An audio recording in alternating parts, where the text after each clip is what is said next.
Hola, bienvenidos a Conciencia Cerebral, el podcast donde exploraremos el universo de la mente humana.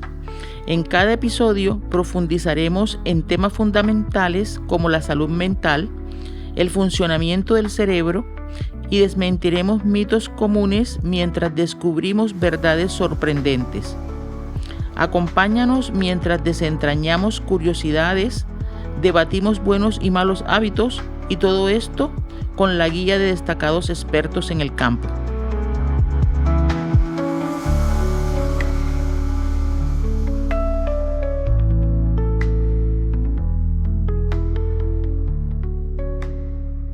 Buenas noches, estimados escuchas del podcast. Para el tema de hoy vamos a contar con la presencia de la doctora Judith Cristina Sandoval Cabarcas, médica de la Universidad Libre de Barranquilla, neuróloga de la Universidad del Rosario, miembro de la Asociación Colombiana de Neurología, con más de 25 años de experiencia, quien muy amablemente ha brindado esta oportunidad para transmitirle sus preguntas y obtener de ella su máxima experiencia y comentarios. Buenas noches, Lili. Muchas gracias por tu invitación y un saludo muy especial a toda tu audiencia, esperando que toda esta información les sea de mucha utilidad para conservar buenos hábitos, buena salud y prevenir muchas enfermedades. Buenas noches, doctora. Nuevamente agradeciéndole su tiempo. Quiero preguntarle aparentemente una pregunta muy sencilla. ¿Qué es el sueño y qué es el insomnio? Bueno, muy importante diferenciar esas dos preguntas para poder entender lo que más adelante podría surgir como dudas en cuanto al funcionamiento y a la patología. Entonces, el sueño es una etapa que el ser humano necesita para reparar, para descansar y para que se realicen ciertos procesos importantes que permiten manejar o mantener una homeostasis o un equilibrio en el funcionamiento. Entonces, con base en eso, el insomnio sería una dificultad para conciliar este sueño, para mantenerlo o lo que se llama el despertar temprano. Quisiera hacer una claridad porque hay dos términos que es muy importante que la audiencia los conozca. Uno es la fase atrasada de sueño y el otro es la fase adelantada. Porque resulta que no todos los seres humanos somos iguales. Algunos cerebros prefieren acostarse temprano y levantarse temprano y otros, por el contrario, funcionan mejor en altas horas de la noche y se levantan más tarde. Entonces los primeros es la fase adelantada y los segundos es la fase atrasada. ¿Por qué hago esta claridad? Porque si tenemos un paciente que se acostó a las 12 de la noche porque es de los de fase atrasada, pero la vida está organizada de otra manera y empieza a trabajar, a ponerse en pie a las 5 de la mañana para poder estar atendiendo todas sus obligaciones. Ese paciente no podemos catalogarlo como que tenga un insomnio. Ese paciente tiene una fase atrasada de sueño y debe tener ciertos cambios en sus hábitos para que pueda adaptarse a estos horarios que manejamos en el día a día. Entonces, en realidad, la patología como tal, que sería el insomnio, sería contando unas 7 a 8 horas en promedio que se duerme. Entonces, la dificultad para conciliar esas horas, para sostenerlas en el tiempo, por ejemplo, el paciente que se despierta 3, 4 veces al baño y luego no logra conciliar el sueño, o el paciente que se duerme temprano, mantiene un sueño adecuado, pero a las 3 o 4 de la mañana, sin necesidad de tener que levantarse a esa hora, ya no pudo dormir más. Doctora, muchas gracias por su respuesta. Continuamos con una pregunta también muy importante en este momento de estrés, de ansiedad, de vida agitada, de vida rápida, de tantos conflictos. Usted, me imagino que en su consulta ve muchos pacientes que tienen trastornos del sueño, pero para mí y para los escuchas del podcast creo que es muy importante escucharla de viva voz de una experta como usted. ¿Cómo está la incidencia, la prevalencia? ¿Cuál es la frecuencia en nuestro país y en el mundo de estos trastornos del sueño? Bueno, te voy a dar cifras globales. Desafortunadamente en Colombia no hay estudios tan grandes como deberían haberse hecho. Tenemos algunas cortes pequeñas, pero en general la incidencia y prevalencia se distribuye de la siguiente manera. En cuanto al insomnio, hay dos patologías grandes. La primera pues es el insomnio, que es la más común, que es de la que acabamos de hablar. De ella, más o menos el 10 al 15% de los adultos tienen insomnio de forma crónica y un 25 a un 35% de forma aguda. El insomnio se clasifica por el tiempo de duración. Generalmente cuando es menos de 3 meses se dice que es agudo, y cuando ya pasa ese tiempo, ese límite, podemos hablar de un insomnio crónico. Y también, pues, hay pacientes que no saben que tienen insomnio. Tú me dirás, ¿cómo así que no saben que tienen insomnio? Me sucede muchas veces en consulta cuando yo les pregunto por su sueño. Si tú solamente le preguntas al paciente, ¿usted cómo duerme? Bien. Y registras eso, a veces te quedas corto, porque hay que preguntar dos cosas claves. Uno, la cantidad de horas dormidas, y dos, cómo se levanta al día siguiente. Porque muchas veces uno se duerme 5 horas, incluso cuando uno está joven, está estudiando y sale de fiesta, uno puede llegar a dormir 4 horas, 3 horas, y al día siguiente se levanta y es capaz de hacer todo lo que tiene que hacer. Esos mecanismos compensatorios que utilizamos en la juventud, después en la medida que uno se acerca a los 40 años, se van perdiendo y ya se siente más el cansancio. Entonces es muy importante que el paciente le diga a uno, que las personas que nos están escuchando caigan en cuenta el tiempo total de horas dormidas, y si al momento de levantarse se sienten como nuevos, relajados, o están muy cansados, agotados, con ganas de seguir más tiempo en la cama. Entonces, por eso me refiero que también hay muchas personas que tienen trastornos de sueño y no lo saben. Creen que es suficiente con pocas horas de sueño. La siguiente pregunta es de mucha trascendencia, doctora.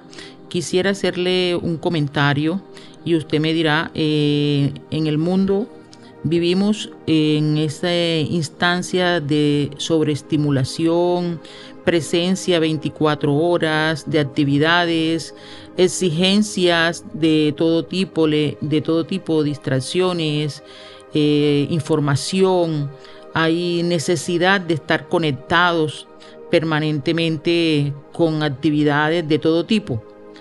Me parece que es necesario preguntarle: ¿el cerebro humano está diseñado para no dormir?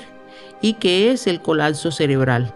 Primero quiero contarte algo en cuanto al sueño fisiológico, para que sea más fácil para nuestra audiencia entender un poquito esa respuesta.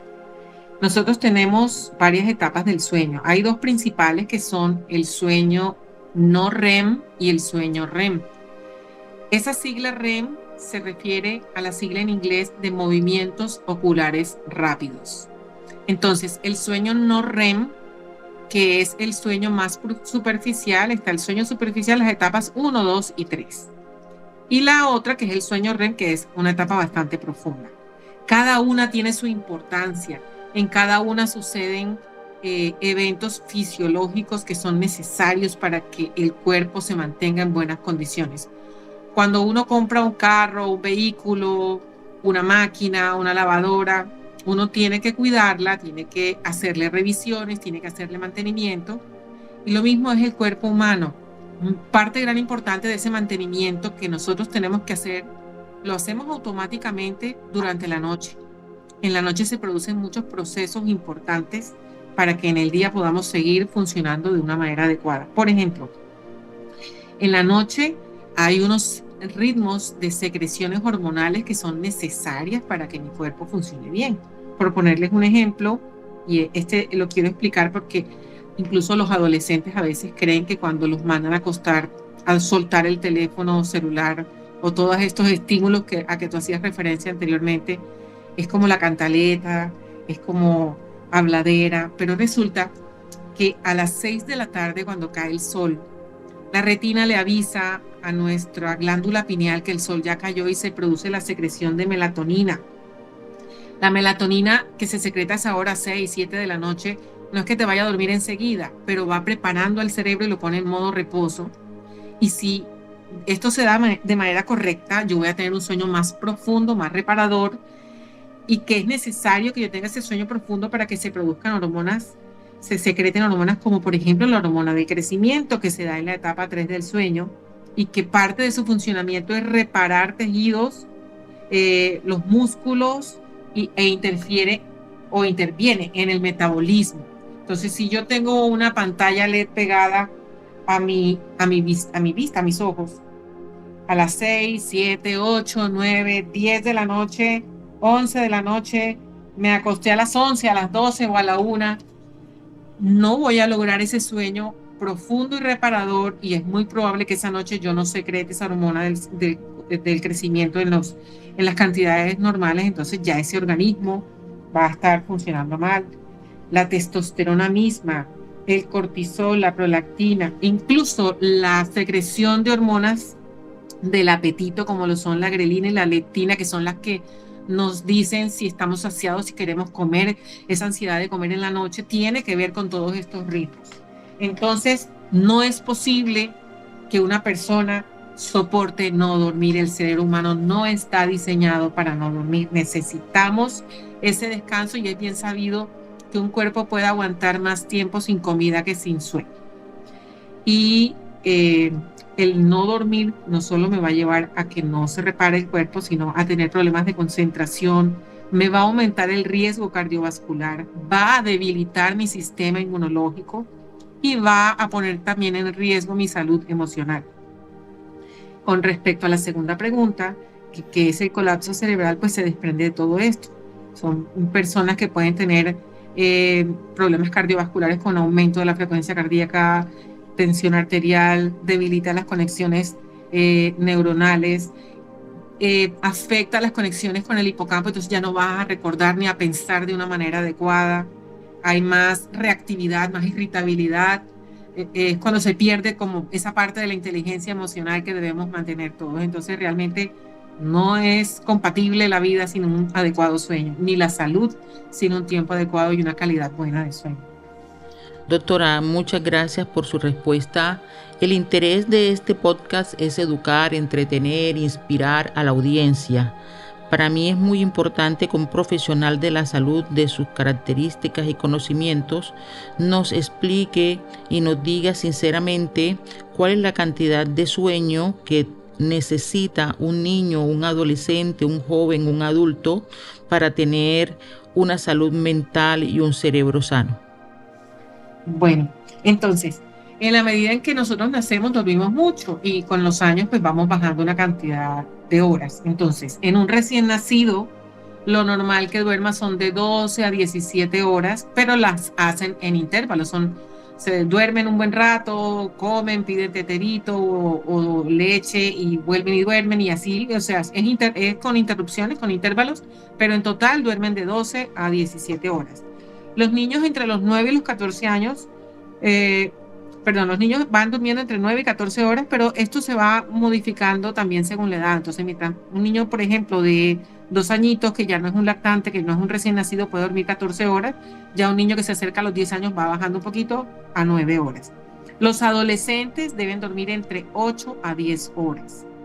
Los adultos entre 7 a 9 horas y los adultos mayores aproximadamente de 7 a 8 horas. Esto también tiene algo de genética. Hay gente más dormilona que otra, pero esos son los tiempos promedios que se deben dormir.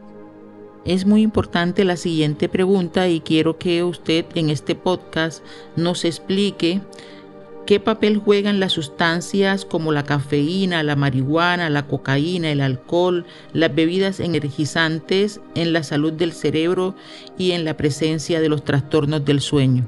A ver, aquí con respecto a la marihuana quiero hacer una diferenciación porque hoy en día se hace uso del cannabis medicinal y bueno, qué bueno que también puedo aprovechar esta pregunta para hacer unas explicaciones adicionales.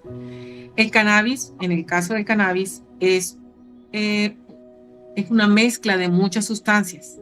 Hay terpenos, pero hay 2 sustancias principales que son el THC y el CBD. Entonces aquí tengo que separarlas porque la influencia sobre el sueño va a separar. El THC es esa parte de la marihuana que crea adicción, que deteriora las conexiones neurológicas, que produce cambios de conducta, que alucinan. Entonces esa parte bloquea, ese compuesto bloquea el sueño REM.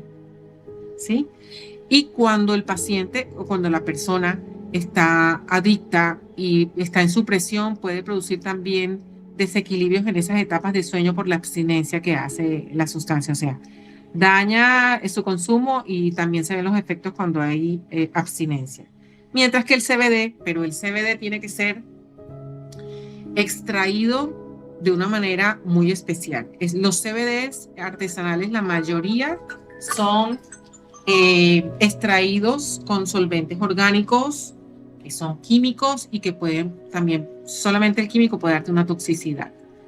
El CBD debe ser extraído por medio de métodos fríos. Hay un método que se llama oxígeno CO2 supercrítico y ese CBD tiene que ser puro CBD. De pronto viene con algunas trazas de THC, pero puro CBD para que pueda utilizarse en manejo de ansiedad y a veces ayuda un poquito en algunas, por etapas cortas con el insomnio. Pero si viene mezclado con THC, no funciona, porque el THC afecta el sueño. El alcohol, la cafeína, son estimulantes del sistema nervioso y también van a afectar las etapas de sueño y el paciente también puede presentar con esta sustancia, sobre todo con el alcohol, abstinencia y también esto me va a traer más problemas en el sueño. La cocaína tiene un efecto estimulante y de hecho la gente socialmente se sabe que la utilizan para poder soportar más tiempo despiertos cuando están en fiestas, pero esto es un estímulo pasajero que más o menos dura de 30 a 60 minutos. Después de ese tiempo viene un bajón con un cansancio, decaimiento y depresión. Entonces realmente ninguna de estas sustancias es recomendada. De pronto en la mañana uno se puede tomar un café siempre y cuando no contenga azúcar y pare de contar porque tomar mucho café en el día también puede afectar las etapas del sueño. Las bebidas energizantes absolutamente contraindicadas, más que por el tema neurológico que me está ocasionando una vigilia que no es normal. Tiene mucha influencia sobre la parte cardiovascular. He tenido varios pacientes, conozco pacientes de primera mano que han hecho eventos vasculares cerebrales cardíacos, gente joven con ACV, con isquemias cerebrales, con hemorragias, con problemas cardiológicos por el abuso de estas sustancias que absolutamente no deberían tener ese permiso. Muy amable por su respuesta, doctora. Quiero entrar aquí en una pregunta muy sencilla, pero a la vez muy práctica y necesaria. Las recomendaciones que una neuróloga de su talla y envergadura le puede dar a las personas para tener un sueño reparador, un sueño saludable, un sueño que contribuya al bienestar integral de la persona. Hay varias, hay muchas. Es muy importante el ejercicio físico que generalmente se recomienda que se haga hasta 3 horas, o sea, más tardar 3 horas antes de acostarse. No se recomienda que la persona haga ejercicio muy cercano al sueño porque hay algunos cerebros, no son todos, pero hay algunos cerebros que quedan estimulados con el ejercicio físico. Pero el ejercicio físico, por decir algo, de 7 o 6 de la tarde hacia la mañana, es muy favorable, va a mejorar la parte cardiovascular, va a relajar del estrés porque el ejercicio funciona como antiestrés, con su secreción de endorfinas va a ayudar el estado anímico. Entonces el ejercicio favorece, una alimentación sana favorece, las cantidades y los horarios también son importantes, no podemos tener comidas copiosas en la noche ni tampoco tan tarde, porque eso va a afectar el sueño. En cuanto a los hábitos, ya concretamente del sueño, es importante que mantengamos unos horarios fijos. Si las personas tienen problemas para dormir, deben tener siempre un horario fijo de acostarse, así sea en fin de semana, porque de esa manera el hábito va a lograr que se tengan mejores resultados. Tener temperatura adecuada, el ruido, la iluminación, que no sea muy fuerte, desde las 7 de la noche no debe ser muy fuerte, y ya al momento de acostarse, pues ya según el gusto de la persona, ojalá oscuro, va a facilitar un mejor sueño. A veces tomar un baño si estamos en climas calientes. Es importante no solo pensar en la alimentación que uno, o lo que uno le mete al organismo por la boca, también por los ojos y por los oídos.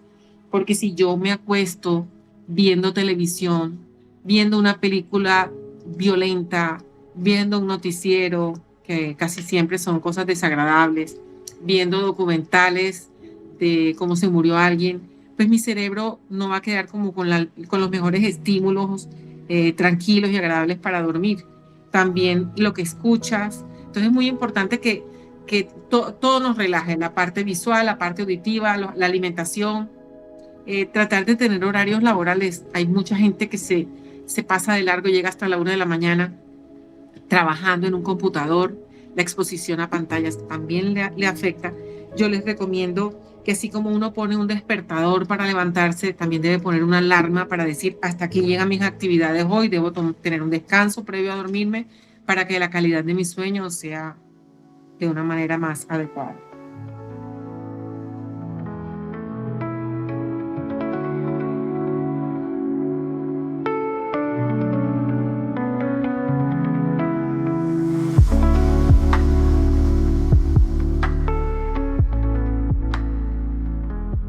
Acá concluimos este primer capítulo sobre el sueño y sus trastornos. Este importante tema tendrá una segunda parte donde brindaremos más información relevante sobre esta problemática de salud. Es muy importante, queridos oyentes, que reflexionen sobre este tema e invitarlos a investigar, estudiar y tomar conciencia sobre la calidad del sueño, sus enfermedades, cómo prevenirlas y curarlas de la mano de profesionales y saberes idóneos. Quiero agradecerte por acompañarnos hoy. Tu tiempo es muy valioso y aprecio que hayas estado aquí hasta el final.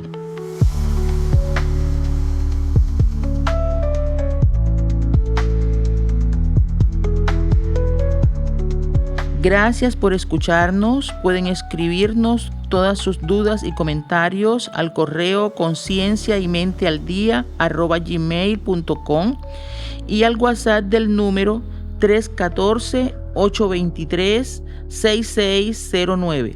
314-823-6609.